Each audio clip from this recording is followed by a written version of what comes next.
So, on the last EV update that I did, I talked about the Rivian, because Rivian had rolled their truck off of the lot. God damn it. Rivian rolled that truck off the lot, right? And then I got all mixed up between the Rivian and the Lordstown workhorse thingamabob and all that sort of stuff. There's a bunch of EVs going out there.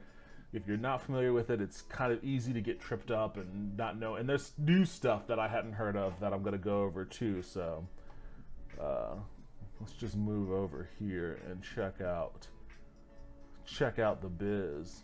Yeah, so Rivian's R1T electric pickup truck took me to the top of a mountain. I guess this guy got his hands on the truck and took it for a spin. This is a pretty crazy long article. I don't know if there's a video that goes with it. Also, this little disclaimer kind of bugged me out. If you buy something from a Verge link, Vox Media may earn a commission. See our ethics statement. Kind of seems like ethics might be the bottom of your priorities there if you're earning commissions off of purchases from your own links. But at least they put that right up top though, so there's something there. Not everyone who buys Rivian's R1T electric pickup truck will drive it over basketball-sized rocks 2 miles above sea level. That experience can be had on the North Fork Swan River Trail in Breckenridge, Colorado, which is where the buzzy Amazon and Ford-backed startup gave The Verge and other media outlets its first chances to experience the R1T, a sleek $67,500 luxury 4x4 for affluent but still outdoorsy types. That is finally shipping to customers after multiple delays. A $67,000 pickup truck.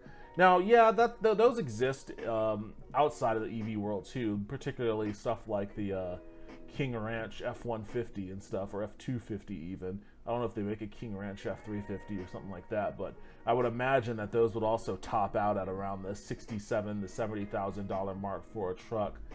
But that is not inexpensive at all. That's pretty pricey. That's the real problem with a lot of these EVs is, as attractive as they may be as vehicles, they're still like incredibly expensive. Let's see, I don't know if I want to read this entire article, but I do want to look at the pretty pictures and try to get a sense of how this thing performs. I mean, it does look nice. It looks kind of like a Toyota, really. It doesn't. What does the front end look like? Here's the interior, and it's got the giant touchpad on the dash. It kind of has like a Tesla kind of look on the inside. Maybe a little bit closer to like a Toyota, but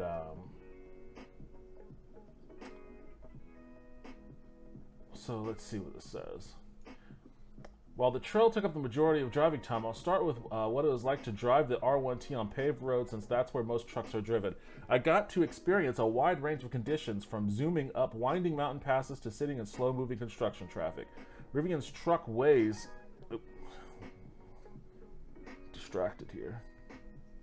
Rivian's truck weighs around 6,000 pounds, but is faster and more nimble than any car I've driven. The R1T has 4 motors, one for each wheel, that could easily pin your head to the head seat if you really floor it. It's a lot of fun, even for someone like me who's been accused of driving like a grandma, but it also serves a practical purpose. It's a breeze to shoot up on ramps and past cars on the highways. That's extra true in Colorado mountains, where ice cars can be starved for air due to elevation. Combustion, is that what the ingestion or something? I don't know what ICE stands for in that capacity. I was just guessing, doing guesswork there. I'd press the Rivian's pedals and just take off, all with the roar of an engine, or the 3-second delay.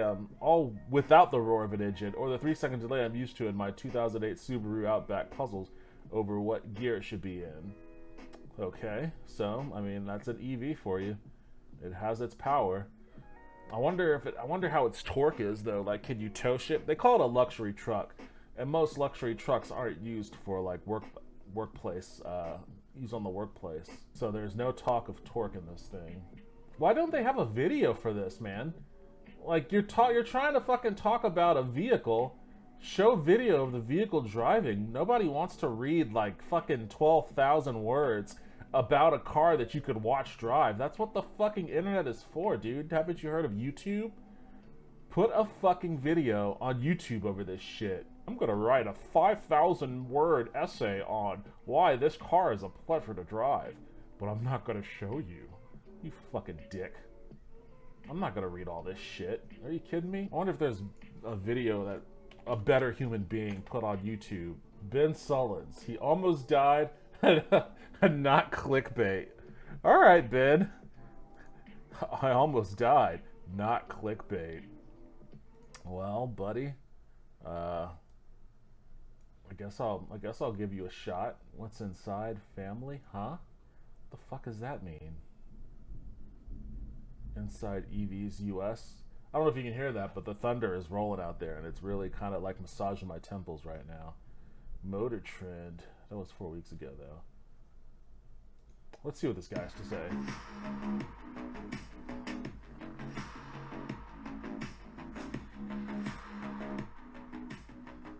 I mean, it does look cool. I guess the front end doesn't look like...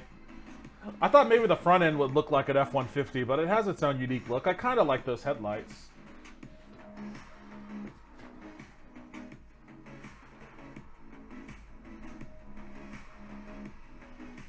Colorado is an incredibly gorgeous state, by the way. Yesterday, I had the most epic adventure with Rivian out here in Colorado in the Rivian R1T, their very first product, sort of their flagship first statement piece that they're trying to put out in the market, and it's pretty incredible. I've got a lot of notes here. I've got a lot of thoughts. We're going to walk through this adventure I went on.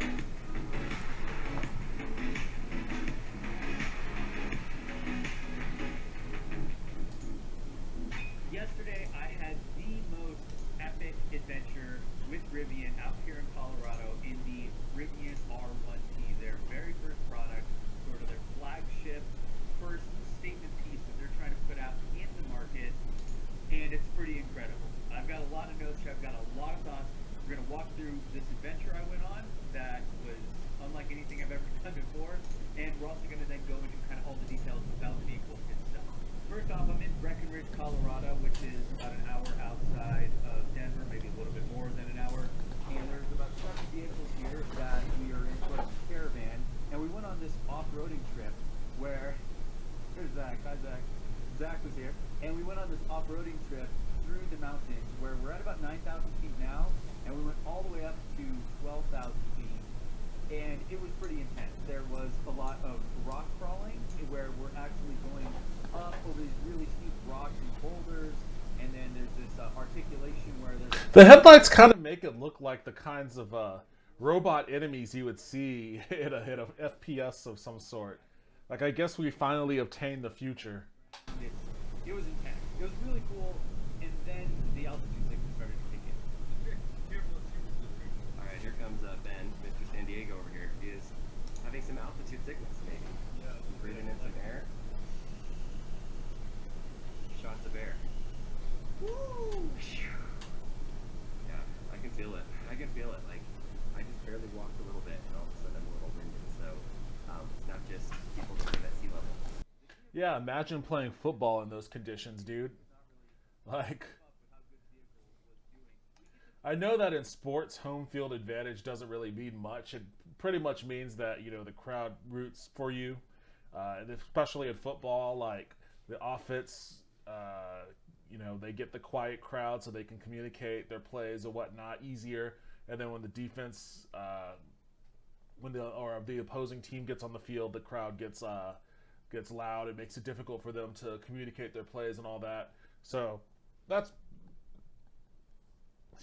basically the extent of home field advantage in football until you play at Mile High Stadium. I don't even know if they still call it that or if that's a different place altogether. But until you play in Denver, you know, and you have to deal with altitude, like that's some real shit, man. Like that's an actual physical advantage that the people who are used to practicing and playing there have, and disadvantage for anyone that's not used to practicing or playing there. And it's kind of like, it's kind of skeezy, honestly. It's like they shouldn't probably allow that to exist. But I mean, you can see from the Broncos' terrible record that it doesn't really stop teams from coming in and stomping on them.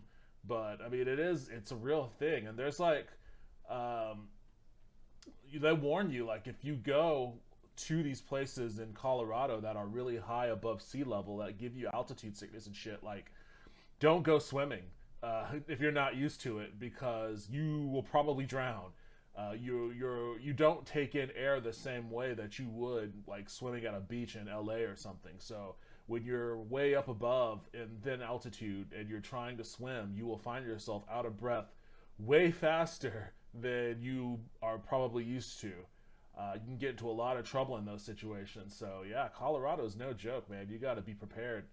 It's the real deal in a lot of different ways. The top of the mountain, and it's this gorgeous, beautiful kind of vista. Look at how beautiful it is, though. Coffee and donuts. We've got all the cars there. Just this epic shot, this epic scene, and it was great. I mean, the view is like once we got there, I had a chance to sit there, walk, kind of look around, and it was just beautiful. So I was happy at the destination, but the journey there for me with the altitude sickness was pretty tough. After reaching the peak, we started to come back down, and as we did, we approached this meadow where there's this creek. Is this guy going to talk about the truck, or is he just going to talk about his, like... I mean, it is pretty, but I kind of want to hear more about the truck, honestly. That's why I clicked on this thing. I do like those headlights, that's for certain. I do like those headlights. Here, albeit my challenge with the altitude sickness, it was really great. It was a good time, and I feel like because of like, I guess the benefit of this truck is that it doesn't look super special. Like, it doesn't look... what is now It looks like a normal truck. about this vehicle. You know, headlights aside. Okay, first off, the exterior. I think it looks great. Just as I've said before, I don't really prefer the big nose in front with the headlights and everything, but it's still fine. It looks pretty cool. I kind of like it. Full bar headlight, I do like that. The colors of these vehicles don't really do it justice. Even in pictures, whatever I can post here or what you see online, the configurator, you have to see them in person. For example, the white looks... They all look candy shell. I would think of a white car as whatever, it's kind of boring, you know. I still prefer the blue, it's kind of my top color. I wasn't a huge fan of the launch green. That looks... Blue's my favorite color, but I do like that orange. Forest green, so again, not something I would ever consider buying a green vehicle, but well, that kind of green vehicle. But it works well. It looks great. So the colors, I think they've done a great job with kind of the styling and the look of it, the little accents around the wheels and stuff. All very well done. Something that I think most people, you know, you want to look cool in your car. I would feel cool driving this around, you know, just being like, yeah, it's elevated, but it's not over the top. I'm not driving an H2 Hummer where I'm just screaming attention, or a Cybertruck or something like that. I'm just like, yeah, like I was saying, that's probably a benefit to it, that it just looks like a normal truck. kind of utility of this vehicle, right? So you have the gear tunnel, which I was able to fit my golf bag in, which it had my golf clubs in it. It was fantastic. It worked really well.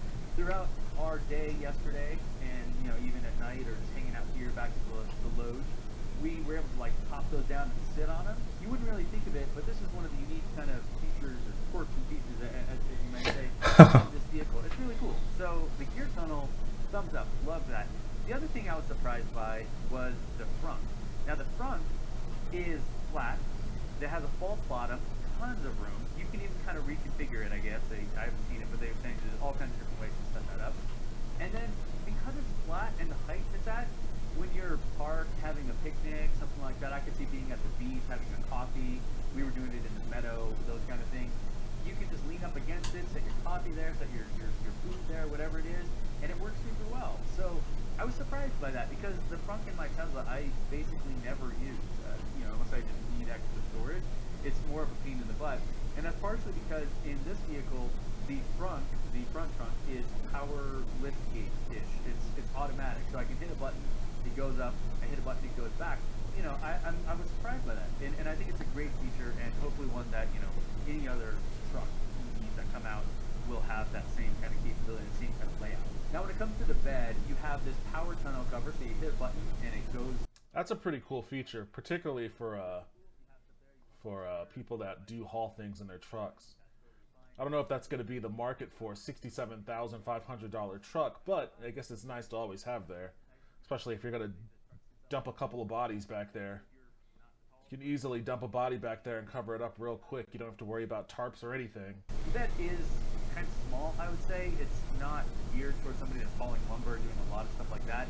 So depending on what your needs are, it may suit them or not. But I would say most people that use trucks don't really use them for the work purposes that you. Wait, what is this? What is this stat? 75% of truck owners use their trucks for towing one time a year or less, meaning never.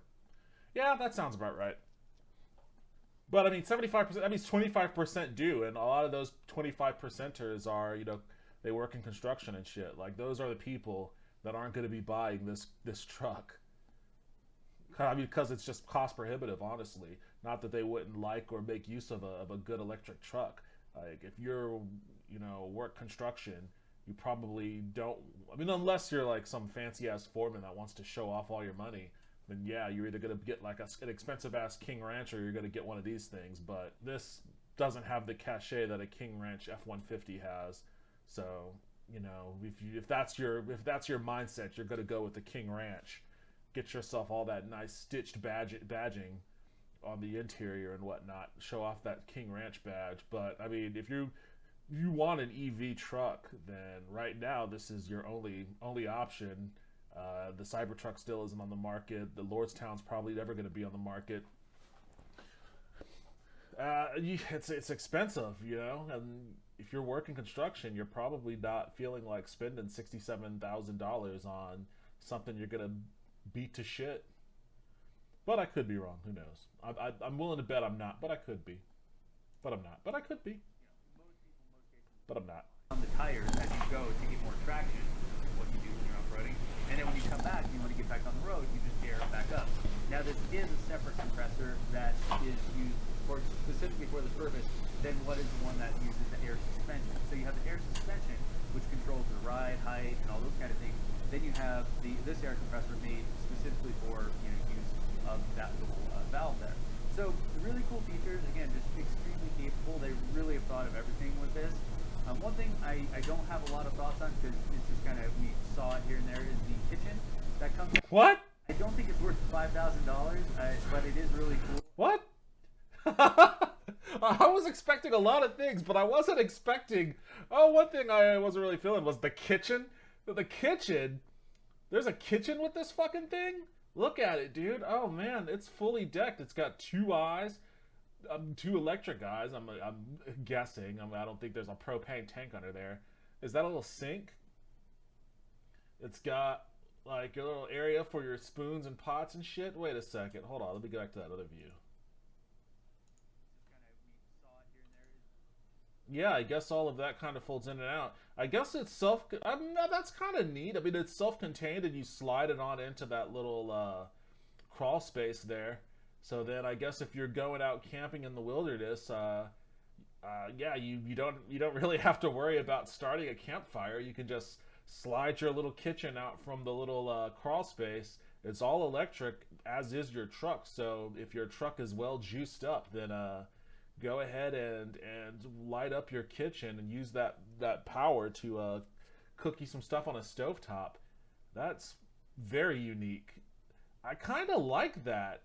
I mean, I guess if you are an outdoorsy person, if you're going out camping and off-roading like a madman, and if you live in Colorado or Montana or someplace that's super beautiful, super scenic, and has a lot to offer as far as like off-roading and camping is concerned, then yeah, I can see that being a huge draw.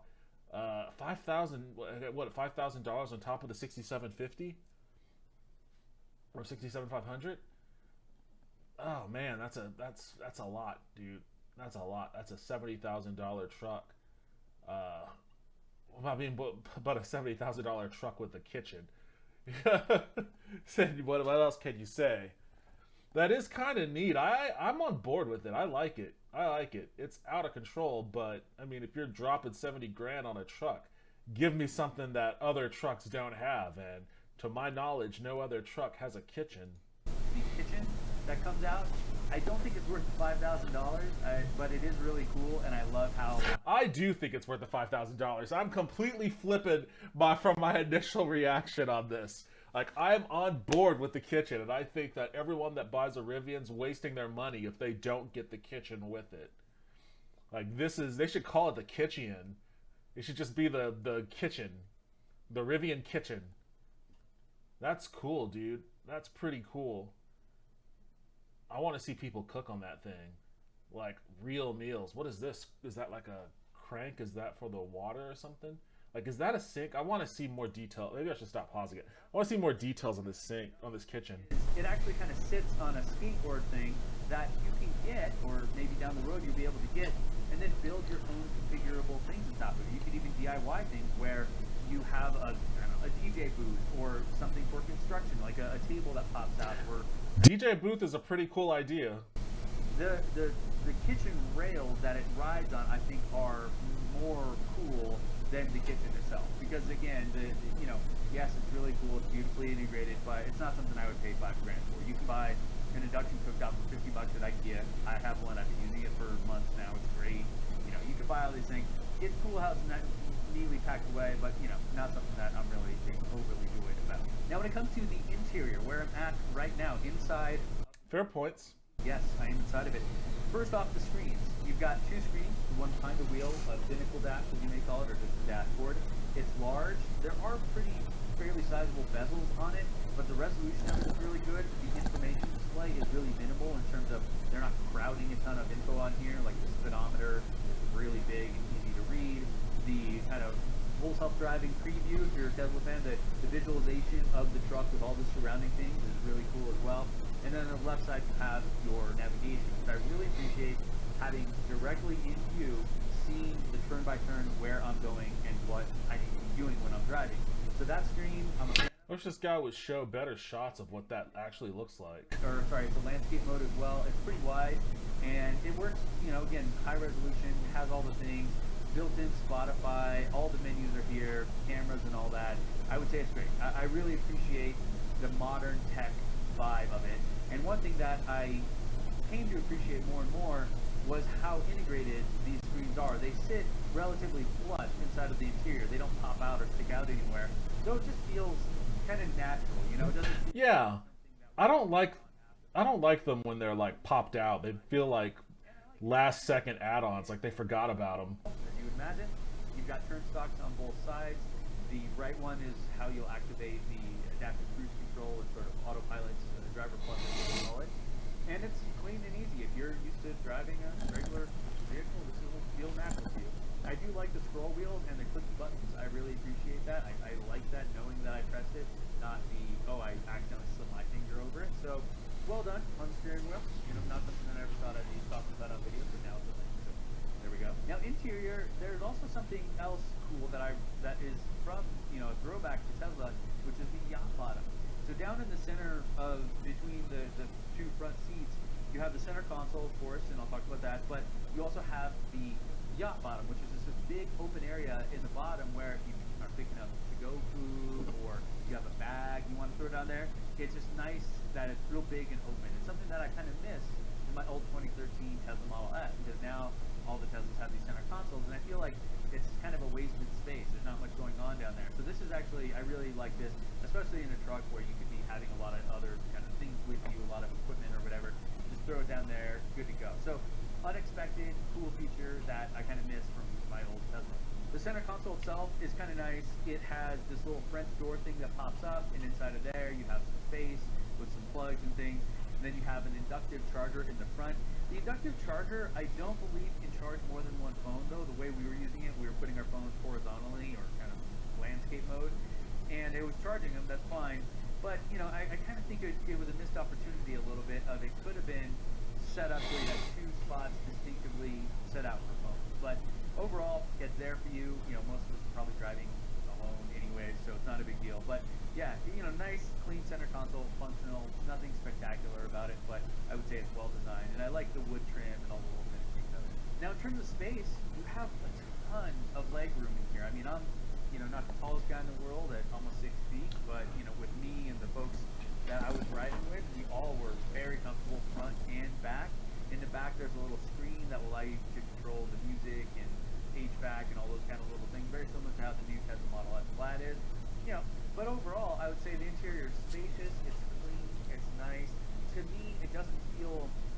overly Spartan to where it feels awkward, but it also doesn't feel overly opulent to where I feel awkward and uncomfortable. Like if you've ever seen or been in a Bentley or Bugatti or something like that. A Bentley or Bugatti? All right, it's a $67,000 truck, so yeah, it's expensive, but it's not Bentley or Bugatti level, dude. I like it. I'm a big fan of the interior, with kind of one exception, which is I don't have actual vents to move the air conditioning where it's pointed. I have to go into the screen for that. This is one of my complaints of Teslas as well, the newer Teslas, is that as you're driving, I want to be focused on the road. And yeah, that sucks, dude. And kind of recalibrate where it is. It's so much easier just to grab the thing and point it at you. So that's about my only real complaint, but that's more of a software thing than it is anything else. Okay, we talked a little bit about the tech in the car, the screens, anyways. As I mentioned, it has built-in navigation, it has built-in Spotify and TuneIn, and you can pair your phone to it, all the typical things. It can connect to Wi-Fi, it has its own LTE signal, all that kind of jazz.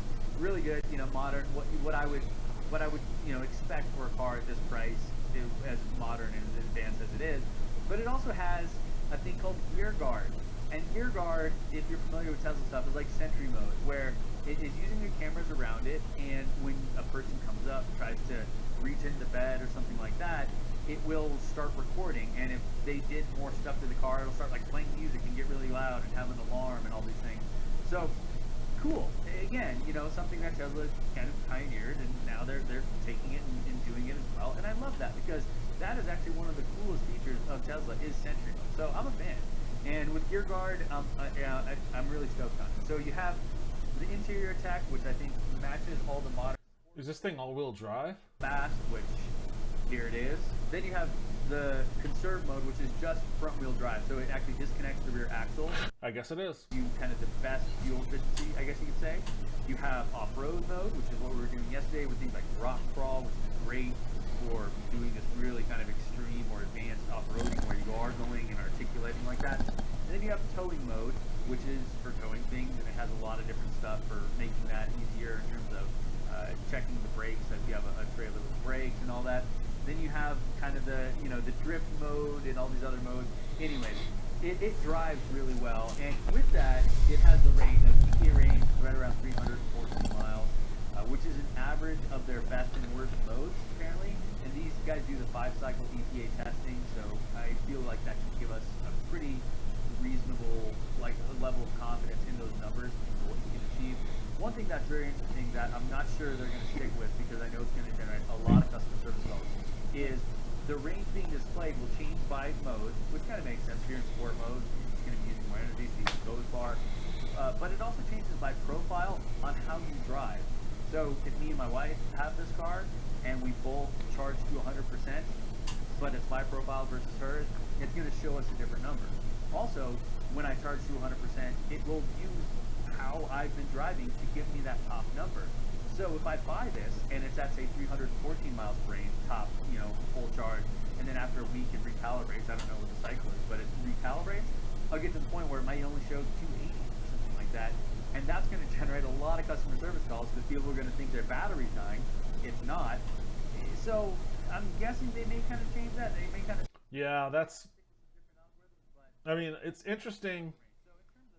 It's interesting that they do want to give you that granular level of data about your driving habits and how it affects your fuel efficiency and your range and all of that, but that's definitely something that's going to cause a lot of problems, because somebody's going to spend $67,500 on a truck that's supposed to get them 300 miles of charge, and then all of a sudden, a week after driving, it's only getting them 280 miles of charge, and they're like, oh dude, I got ripped off, and it's supposed to be 300 miles of charge. Yeah, they can go into the spiel about how it's their driving profile and it's calculating for their driving habits, but then you're getting into a whole situation where you're having an esoteric argument about someone's behavioral patterns based off of their perceptions on what kind of performance they should be getting for a truck that they spent $67,500 on. Why give yourself that headache? Avoid that, dude. They should definitely remove that feature, or make it optional. You have to go out of your way to turn it on in order to get that, and then at least that way, randos don't, you know, stumble upon it and then wonder why they're getting different numbers.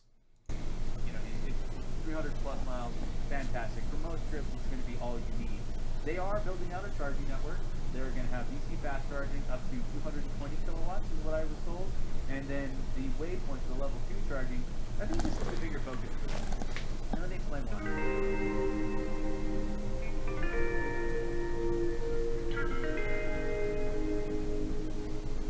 Driving electric cars, going on road trips, the way you want to do it is you want to drive, maybe you have to stop and charge to get to your destination. But when you get to your destination, they should have an EV charger. Now, this has a J1772 port and, you know, CCS fast charging capability, so it's pretty standard here in the US. And so with that, you can find tons of places that have these really great capabilities. So you just get there and overnight, you charge, next day you're up and running. So they're working on building out their own level 2 network, but of course this can leverage ChargePoint, EVgo, and Blink, and everyone else out there. So that's great. It's not the same as a supercharger network to go on long distance road trips a lot. Yeah, this isn't going to be the vehicle for you. But if you're going on these journeys where you go stay somewhere overnight and then you go off and hike or fish or, you know, play golf in my case or whatever you want to do, it's perfect because you're going to get there with enough range and then you charge overnight and you're good to go. So that's kind of my take on what this is for, right? The range is good. The charging network is kind of non-existent now, but it can leverage all the other ones. It will be good in the future, but of course, if you're driving cross-country in this, it can be a bit more of a challenge, a bigger, much bigger challenge than, say, you know, doing it in using Tesla supercharging network, which is still, you know, hands down the best charging network in existence. Okay, when it comes to performance, this thing is rated at 0 to 60 in 3 seconds, which is absolutely bananas. It is way faster than you ever need to go in a 7,000-pound vehicle, but it's pretty awesome. Whoa! Whoa! In a 7,000-pound truck. Yeah, with all three things. I don't really care so much about the top speed or those things. This is not a performance. This isn't a sports car, right? I like the ability to do those things, especially if I'm trying to get on to or get off the freeway or kind of zip around and kind of make my way through traffic. But outside of that, you know, I'm not worried about it. But what it can do is pretty powerful and pretty incredible. Now, the price isn't actually the right term, but trucks where this is your daily driver and your job is not to haul things from place to place where you need a heavy duty truck. Just talking about maybe I own a restaurant, maybe I need to throw a fridge in the back or a fryer or, you know, some equipment for it and just run around and do that. But I'm going to be in my truck lot, so I want it to be comfortable and nice. That is, and this is what you're looking at. That's what this vehicle I think is going to do tremendously well for. And the price point of those vehicles, for example, my dad just bought a Ram truck, and it was close to $90,000 or over $90,000. Oh my god. Who the fuck is spending $100 grand on a Ram? Are in this price range. Now, this also still qualifies for the $7,500 federal tax rebate here in the U.S. Tax credit, apologize. So with that, do some researching on how that works. It's a credit that's applied to your next year's tax return, not like a Okay. We get it, buddy. We get it. So it sounds like this guy liked it a lot. And it seems cool. Like, it's pretty fucking expensive, but then I didn't know that people were spending $100 grand on a Dodge Ram, so shit, what do I know, dude? Buy the 6700 Rivian, man. Like, I would much rather buy that than a Dodge Ram. I would buy pretty much anything over a Dodge. I remember my brother had a Dodge, and I don't know what kind of Dodge. It was a long time ago. He was driving, and the door fell off. While he was driving, he had to hold it up with one hand and navigate traffic with the other. It's pretty terrifying, but hilarious at the same time. All right, here's another EV that I didn't know existed. EV startup Lucid begins production of flagship Air sedan ahead of customer deliveries. Who knows, man? Who knew that all of this shit existed? Well, nerds did, but I don't traffic very frequently in the EV sector, but that's what all this is about. That's why I've been watching these videos, so I can catch myself up, figure out what's coming out, and eventually I'm gonna toss in the old reliable Hyundai Sonata that I've been driving, and I'll swap it out for an EV of some sort. I gotta figure out which one. I actually wanted the hybrid Sonata when I was car shopping for it, but couldn't find one fast enough. Time was of the essence on my purchase, so I just bought a regular one. Electric vehicle startup Lucid on Tuesday said production of its first cars for customers has started, with delivery scheduled to begin late next month. Damn. Lucid, which went public through a SPAC deal in July, is viewed as a frontrunner to rival EV, flip those around, leader Tesla. Lucid's first car is a $169,000 special edition of its flagship sedan called the Air Dream Edition. The entry-level model will start at $77,400. Oh my god, dude. EVs, for whatever reason, and they've been around for a while now, and there's more and more of them popping up, but it's just a rich man's game for certain. Like, no normal person. It's like, yeah, we're gonna change the world, and we're gonna really reverse this climate catastrophe, and we're gonna do it by lessening the footprint, our carbon footprint, and our climate, by introducing this wide breadth of EV products that no normal person will be able to afford.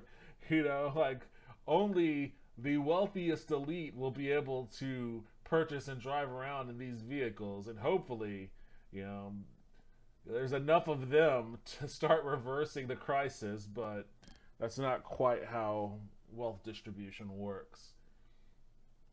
Ideally, there's going to be enough of this shit in production to where the prices will eventually start to go down, but we need that to happen way sooner rather than later. So, Lucid, I don't know what you think, what part of the market you think you're going to cut in on at that price point, but I don't know. We'll see what you have to offer, but I wouldn't suspect that you'd be able to cut in on Tesla. Electric vehicle startup Lucid on Tuesday said production of its first cars, and Teslas aren't that expensive anymore. I guess that's a benefit for them, having been around for a while, having solidified their production stream and their supply chain, and you know, having the ability to just crank out new updated models year after year, which reduces the price of the prior year's models, hypothetically. Even though I did rant a little bit in one of my prior videos about how wasteful year after year production is, but at the very least, Tesla's ability to do that has started to depress the prices of their cars, making some of them, like the entry-level ones, a little bit more affordable. Like, some of them are only 30 grand. And I say only because, like, you know, your more expensive combustion engine cars, your Camrys and stuff, not the more expensive ones, but the higher end of your, Jesus Christ, what's happening here? The higher end of your combustion engine sedans, from, you know, your Hondas and your Toyotas and Nissans, those run around 30. So it at least competes on that level. They don't have a $20,000 Tesla just yet, but, you know, maybe sometime soon. I gotta say, that is a very slick looking car, that Lucid. Anyways, I'll pick back up where I left off. Lucid is the first EV startup that went public through an SPAC deal to actually produce a sellable vehicle for consumers. The milestone is crucial for Lucid, which debuted on the NASDAQ in July and is viewed as a frontrunner to rival EV leader Tesla. Quote, I'm delighted that... I don't know why I said Tesla, quote. Quote, I'm delighted that production cars endowed with this level of efficiency are currently driving off our factory line, Lucid CEO Peter Rawlinson, a former chief engineer and vice president of engineering at Tesla, said in a statement. Lucid's first car is a $169,000 special edition of its flagship sedan called the Air Dream Edition, with an industry-leading range of up to 520 miles, according to the EPA. The company plans to produce just 520 of the Dream Edition models in a nod to the car's EPA range. Well, I guess that's why they're that expensive. Pricing for an entry-level car, entry-level version of the car, the Lucid Air Sedan, starts at $77,400 before an up to $7,500 federal tax credit for plug-in vehicles. Lucid said it has received more than 13,000 total reservations so far. The initial, I mean, we watched that video before with the Lordstown guy who was hyperinflating his reservation numbers, or pre-sale numbers, really. So, you know, The initial vehicles being produced, including Lucid Air Grand Touring models, are earmarked for Lucid Studios sales teams and for customer test drives, according to a company spokesman. Lucid told investors in July that it expects to produce 20,000 Lucid Air sedans in 2022, generating more than $2.2 billion in revenue, according to an investor presentation. That's a slower ramp-up than other EV startups. Our emphasis is upon quality, delivering an awesome car, a car that our customers will really love, and delivering a luxury customer experience. Everything is luxury, dude. Luxury, luxury, luxury. Like, in all capitalist-driven worlds, it all distills into, like, blockbusters, you know? Like, blockbuster movies, blockbuster games, or blockbuster EV vehicles. Like, they're all just trying to get that luxury experience because that's gonna suck up your most money the quickest, the easiest, to give you your best ROI. Damn whatever the fucking broke-ass masses, you know, would actually need or require or want. Like, we really do live in the worst timeline for this shit. It's like we don't have companies that could just build a product for people to use anymore. Like, everything has to be, you know, geared towards, like, the maximum. This is gonna be a fucking $170,000 car that only, you know, 520 billionaires will be able to fucking purchase. Cool. And you know what? They'll make money off of it. They will sell those 520 vehicles for sure. Lucid is manufacturing the Air at a new factory in Casa Grande, Arizona. It's building what's expected to be a multi-billion-dollar facility, which is the first greenfield EV plant in the U.S. in phases on a 590-acre site. The facility is expected to produce an SUV called the Gravity in 2023. Lucid was founded in 2007. Lucid had some difficulty obtaining capital to fund its plans until September 2018 when it received $1 billion from Saudi Arabia's Sovereign Wealth Fund. Oh, no. Wait, this is different than the other company that was teaming up with Saudi Arabia. What company was that? I think it was like Hyzen or something like that? Oh, man, Saudi Arabia. The oil barons of the Middle East are just getting their tendrils all around fucking EV in America. EV in the Western world in general, I suppose. It remains the largest shareholder of the company with about 62% of outstanding shares according to FactSet. The automaker is among a group of EV startups to go public in the past year or so. Others have included Faraday Futures, never heard of them, Canoe, never heard of them, Fisker, never heard of them, and Lordstown Motors, which we watched that video over. None have produced a sellable vehicle for consumers. Lucid's production starts to come 2 weeks after Amazon-backed EV startup Rivian began production of its first vehicle, a pickup called the R1T at a factory in Normal, Illinois. What are these other fucking things? Faraday Futures.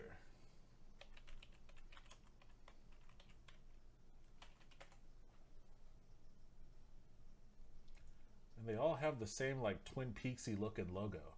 Faraday Futures is an American startup technology company focused on developing electric vehicles, founded in 2014. Chinese businessman. I'm a butcher these kinds of... I butcher Chinese names, dude. I'm sorry. Jianting. I probably slaughtered that. Los Angeles, California. Let's see. Financial struggles. I mean, what else is new? All of these companies have, like, the same financial struggles. Faraday Shoes expected to come... Let's see. By 2016, Faraday was the subject of speculation voiced by ex-employees and government officials who expressed doubts about the company's finances. The company had failed to fund even a few relatively small escrow accounts, which led to some analysts doubting the company's financial solidity and overall investment strategy. In July 2016, several investment officers and managers expressed concern over the company's finances. Faraday Futures... Okay, 600... What? Hold on. Faraday Futures suspended work on Nevada's side until its first $300 million of a recent $600 million funding came through. Okay, the delay caused criticism by Nevada officials, which Jay refuted. Among FF's many financial challenges, the company announced a new 50-50 joint venture with Chinese online game operator, The Nine? Online game operator to make EVs in China with The Nine. God, that sounds so fucking ominous. The Nine. We are the Nine. With the Nine announcing it would contribute up to $600 million for the project. What is the Nine? They have that kind of cash to throw around?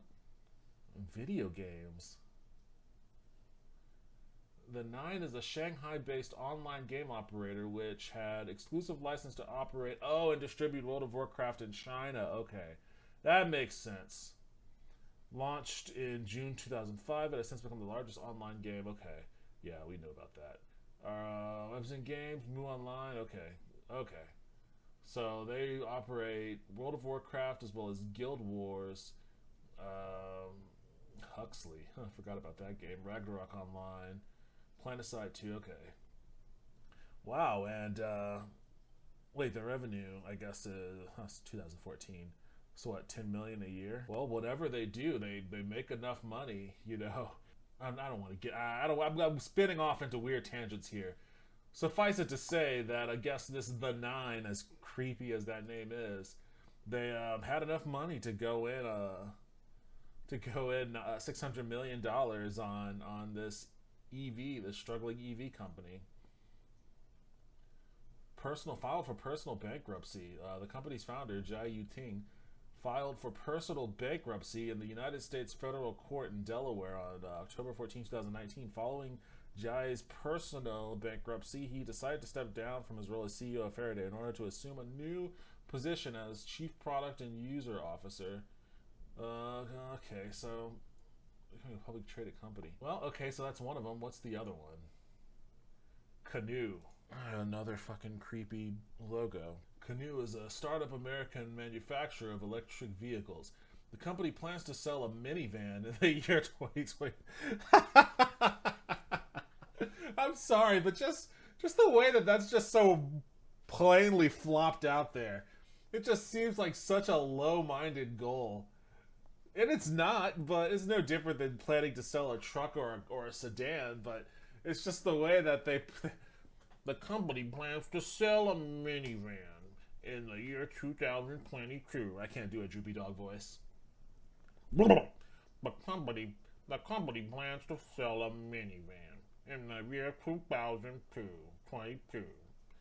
The company also plans to produce commercial electric vehicles such as vans and vehicle rental and ride-sharing services.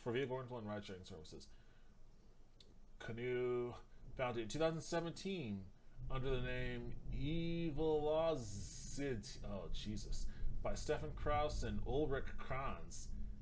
Jeez, that sounds like a fucking German DJ duo. Stefan Kraus and Ulrich Kranz. So yeah, these dudes are fucking German as German can be, although they founded this in the U.S. Stefan Kraus and Ulrich Kranz. Kraus and Kranz. Both men met. I gotta stop doing my German accent. I'm terrible at it. Both men met at rival EV company Faraday Future. Oh, it's a good thing we just read up on those guys, because now this is all linking together. They met at Faraday Future before leaving together to form their own company due to disagreeing with Faraday Future's leadership. Oh, the dude that fucking declared bankruptcy, huh? So Canoo just shot off from those dudes. Upon founding Canoo, Kraus took on the role as Chief Executive Officer at Canoo, while Kranz became Canoo's Chief Technology Officer. The company received its primary funding from Chinese investor Lee David Pak Tam Botan and German entrepreneur David Stern. In April 2018, Canoo hired Cal Thompson-Newman, former head of Opel. Opel, the automaker? Yeah, the German automaker. Cool. As a senior executive. That's kind of cool then. In March 2019, the company was renamed from Evelocity to Canoo. Why Canoo, though? What made them change to that name?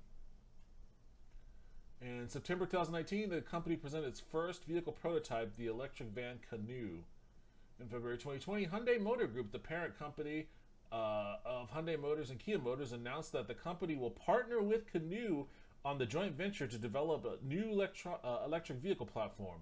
The platform would be utilized for compact vehicles as well as fleet vehicles such as shuttles. The deal is part of Hyundai's Strategy 2025 program, which will see Hyundai investing $87 billion USD for 5 years starting in 2020. Okay, so they've got real backing. So these guys aren't a joke, man. They're teamed up with Hyundai and everything.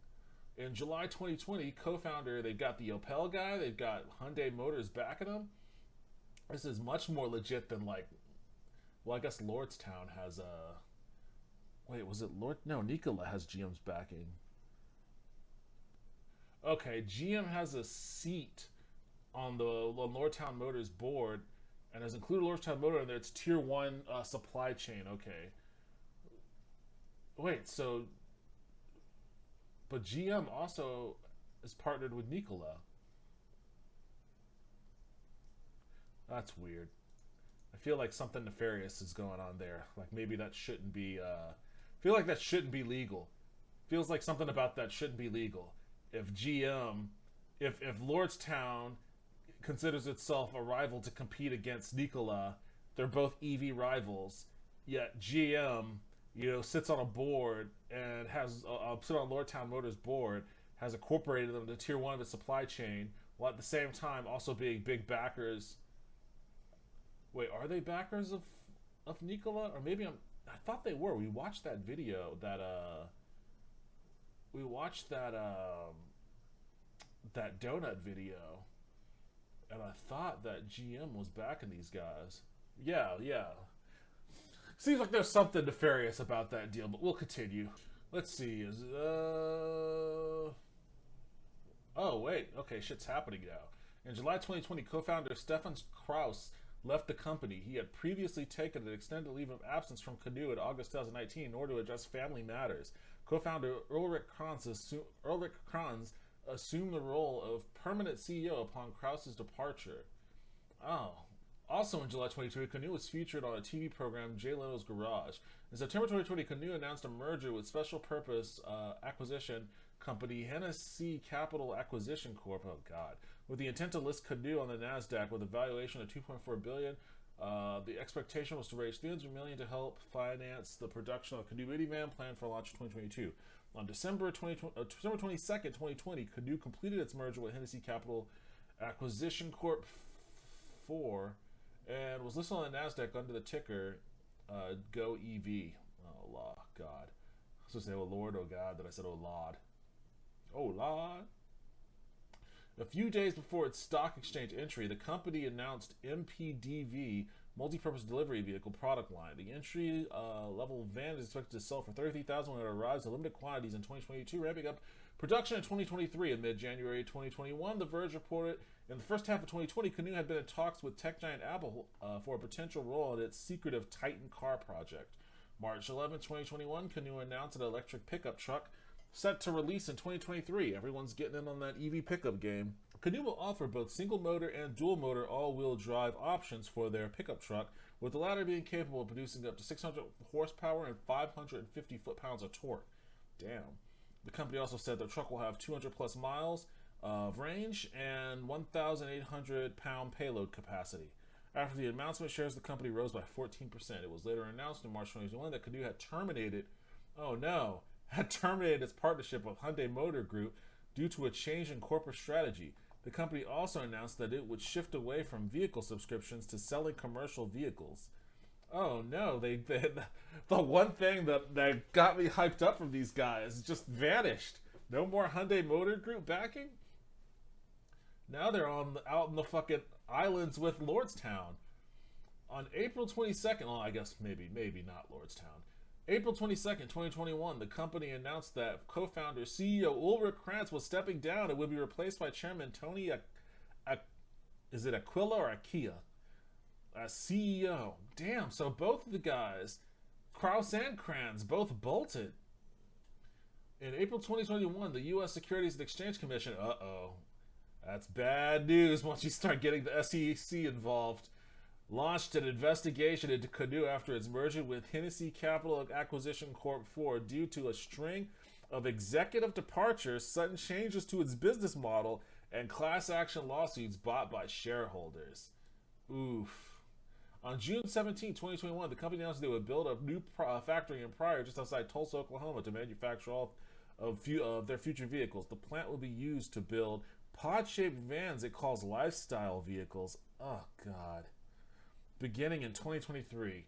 The same day, Dutch media reported the Dutch company VDL Nedcar would start producing canoe minivans in the European market.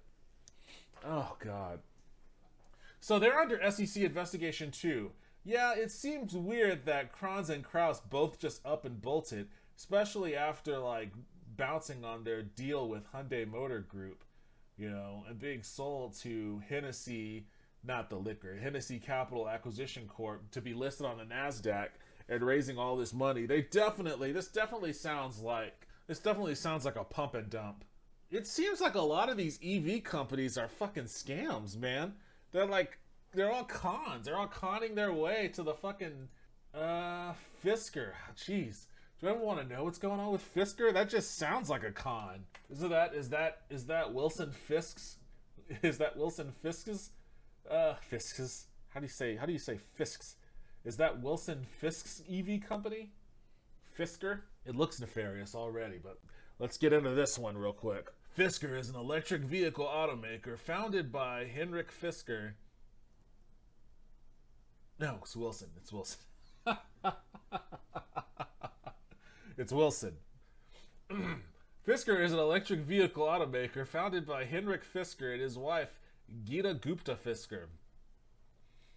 Launched in 2016 and based in Southern California, Fisker Inc. was preceded by Fisker Automotive, founded in 2007 by Henrik Fisker, which produced Fisker Karma.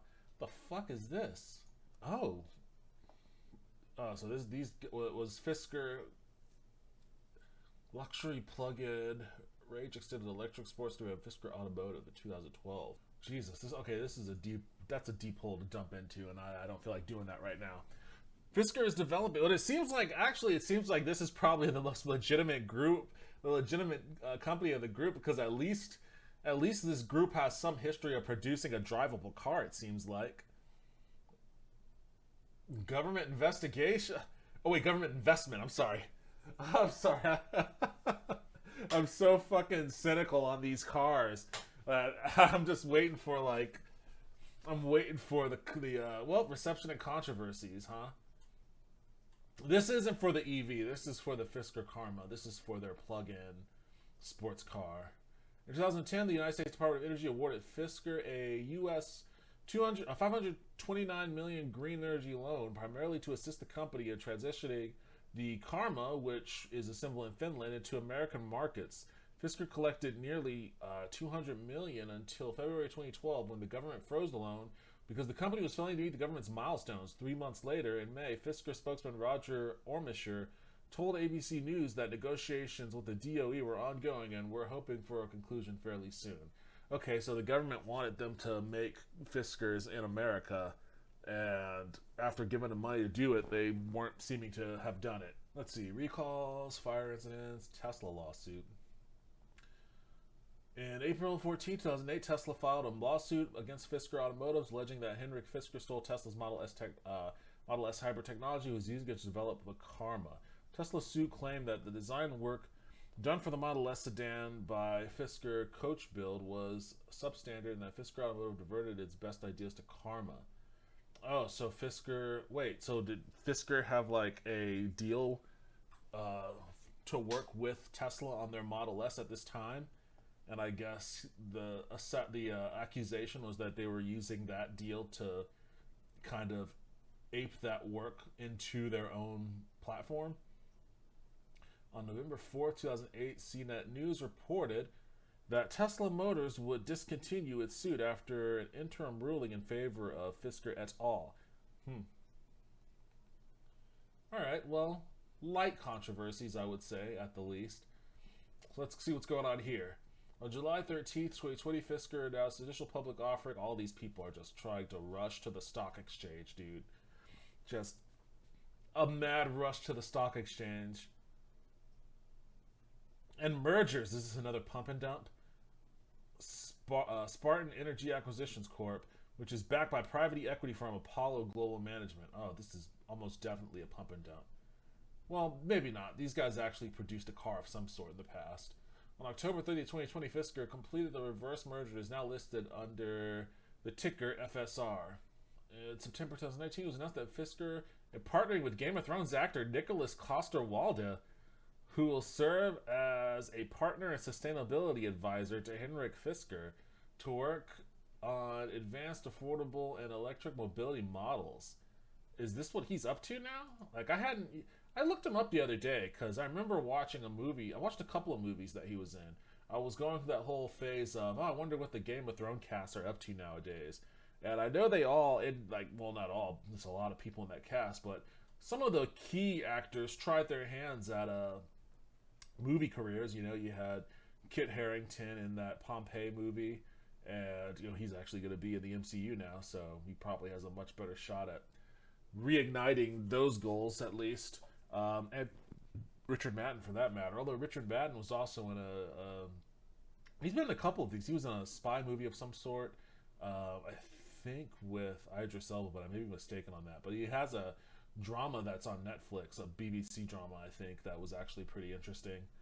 So he hasn't been hurting for work at all or anything like that. But I know that Nicholas Coster-Waldau was in a couple of movies that I watched. He was in Mama, and then what was that other movie? Headhunters. That's the one that I watched. Headhunters. And I was wondering, like, what's he been up to? So yeah, I've been looking and like nothing. You know, he's still doing. At some point, every fucking actor has to make a movie like this. They're always in some action movie that has a lot of like slanted text and slanted pictures.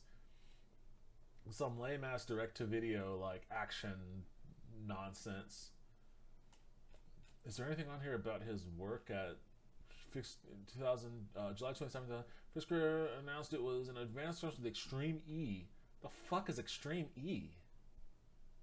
Off-road racing series. Oh shit, hold on a second, I'll have to look that up later. An all-electric off-road motor racing series on a partnership and potentially entering a works team in Extreme E's inaugural 5-race 2021 season. Oh shit. The series is tentatively scheduled to hold races in areas affected by climate change, including Senegal, Saudi Arabia, Nepal. Saudi Arabia! We're never going to get away from them. They're all over this EV shit. Senegal, Saudi Arabia, Nepal, Greenland, and Brazil. I'm not seeing any resignations or SEC investigations so far, so far they seem to be on the up and up.